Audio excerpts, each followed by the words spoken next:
World War One. Start date 28th of July 1914, ended 11th of November 1918. Total number of military and civilian casualties 40 million. Estimates range from 15 to 19 million deaths and approximately 23 million wounded military personnel, ranking it amongst the deadliest conflicts in human history. 1st July 1916. Start of the First Battle of the Somme. At Hawthorn Ridge and Lochnagar Mine, the British had tunnelled beneath the German lines and planted huge amounts of explosives. These were both detonated simultaneously. View from Hawthorn Ridge of where the 1st Battalion Lancashire Fusiliers waited for the mine to be detonated. Then they attacked the ridge. Little did they know that within 24 hours, many of them would be dead.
The Lochnagar Mine south of the village of La Boisselle in the Somme.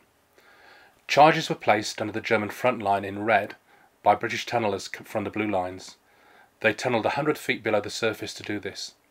It left a crater 30 metres deep and 100 metres wide. The Lochnagar Mine was said to be the biggest explosion of the First World War. It's even claimed to have been heard as far away as Switzerland and London.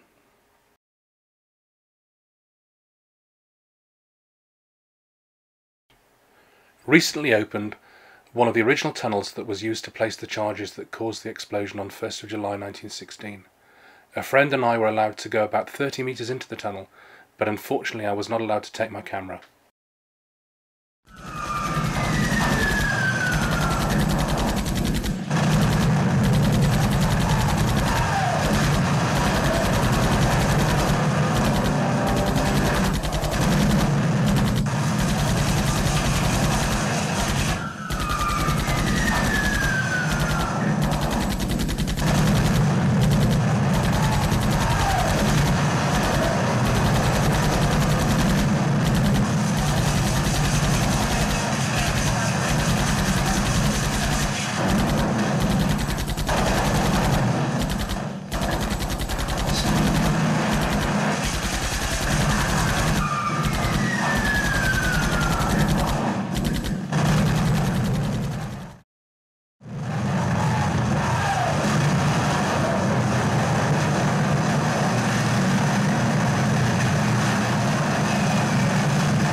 Dulce et decorum est, by Wilfred Owen.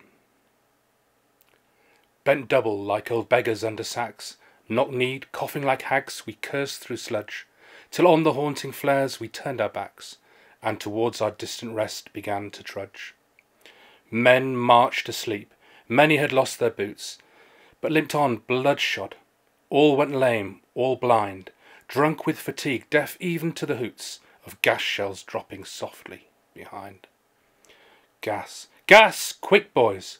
An ecstasy of fumbling, fitting the clumsy helmets just in time, but someone still was yelling out and stumbling and floundering like a man in fire or lime, dim through the misty panes and thick green light as under a green sea I saw him drowning. In all my dreams before my helpless sight he plunges at me, guttering, choking, drowning. If in some smothering dreams you too could pace behind the wagon that we flung him in, and watch the white eyes writhing in his face, his hanging face, like a devil sick of sin. If you could hear at every jolt the blood come gargling from the froth-corrupted lungs, obscene as cancer, bitter as the cud of vile, incurable sores on innocent tongues, my friend, you would not tell with such high zest to children ardent for some desperate glory.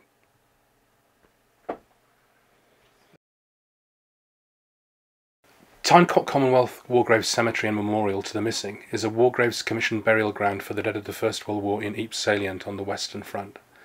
It is the largest cemetery for Commonwealth forces in the world for any conflict. It is now the resting place of more than 11,900 servicemen of the British Empire. Tyne Cot, or Tyne Cottage, was a barn named by the Northumberland Fusiliers which stood near the level crossing on the road from Passchendaele to Broadsender. In Flanders fields the poppies blow, between the crosses, row on row, that mark our place, and in the sky the larks still bravely singing fly, scarce heard amid the guns below. We are the dead. Short days ago we lived, felt dawn, saw sunset glow, loved and were loved, and now we lie in Flanders fields. Take up our quarrel with the foe. To you from falling hands we throw the torch. Be yours to hold it high. If you break faith with us who die, we shall not sleep, though poppies grow in Flanders fields. Thiepval Memorial commemorates more than 72,000 men of British and South African forces who died in the Somme sector before the 20th of March 1918 and have no known grave.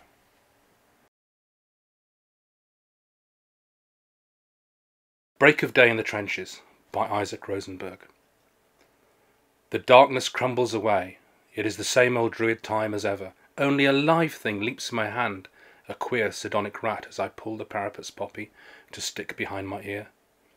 Droll rat, they'd shoot you if they knew your cosmopolitan sympathies. Now you've touched this English hand, you'll soon do the same to a German. No doubt, if it be your pleasure, to cross the sleeping green between. It seems you inwardly grin as you pass, strong eyes, fine limbs, haughty athletes, less chance than you for life, bonds to the winds of murder, sprawled in the bowels of the earth, the torn fields of France. What do you see in their eyes at the shrieking iron and flame hurled through still heavens? What quaver, what heart aghast? Poppies whose roots are in man's veins drop and are ever dropping, but mine in my ear is safe, just a little white with dust. Age shall not weary them.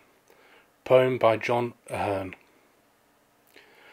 My last foray into this arena had me living memories not wished to share. Here I go again, another visit, into the elderly homes we wish not. A sunny day, another gathering. Nurses working to make things happen. Residents in wheelchairs still smiling, others unsure of the happening. A talk by an ancient born 1917. Good, strong voice begging to be heard. Wartime memories clear as a bell. From death to imprisonment, all so clear as he tells. I look around the room, half the listeners into their snooze. On and on goes the story. Death and glory hand in hand. How can you tell such a sad command? Bravery such as only you can know. I leave, as before, memories flooding. A place such as this even exists. If there is a being ruling the happenings, make me safe and send me happiness.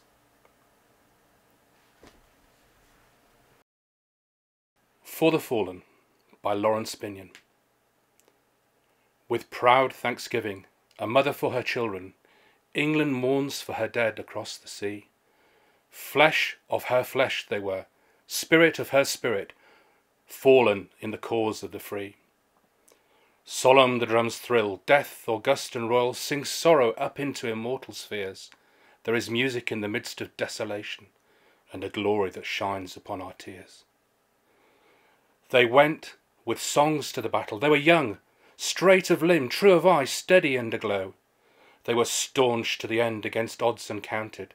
They fell with their faces to the foe. They shall not grow old as we that are left grow old. Age shall not weary them, nor the years condemn. At the going down of the sun and in the morning, we will remember them. They mingle not with their laughing comrades again. They sit no more at familiar tables of home. They have no lot in our labour of the daytime. They sleep beyond England's foam. But where our desires are and our hopes profound, felt as a wellspring that is hidden from sight, to the innermost heart of their own land they are known, as the stars are known to the night. As the stars that shall be bright when we are dust, moving in marches upon the heavenly plain, as the stars that are starry in the time of our darkness, to the end they remain.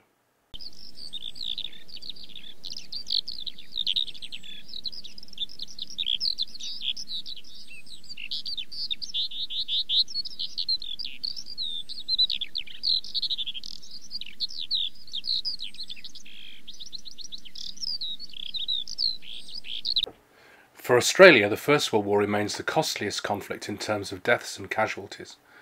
From a population of fewer than 5 million, 416,809 men enlisted, of whom more than 60,000 were killed and 156,000 wounded, gassed or taken prisoner.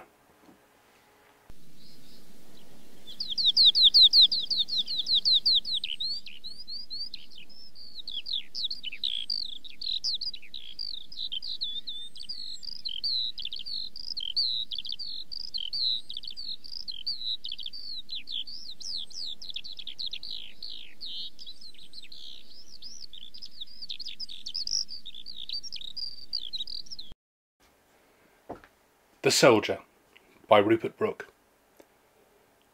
If I should die, think only this of me, that there's some corner of a foreign field that is for ever England.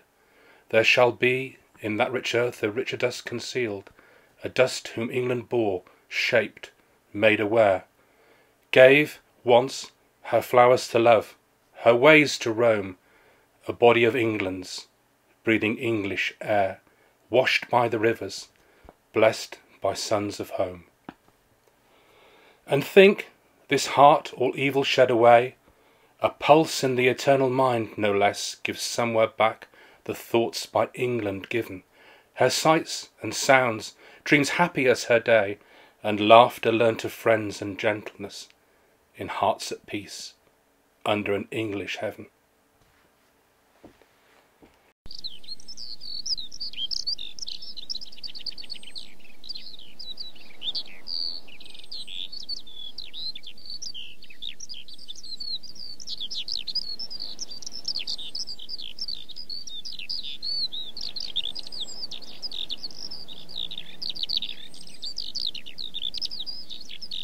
Meningate, Ypres, Belgium. This is a memorial dedicated to the British and Commonwealth soldiers who were killed in the Ypres salient of World War I and whose graves are unknown. The last post has been sounded here every night at 8 p.m.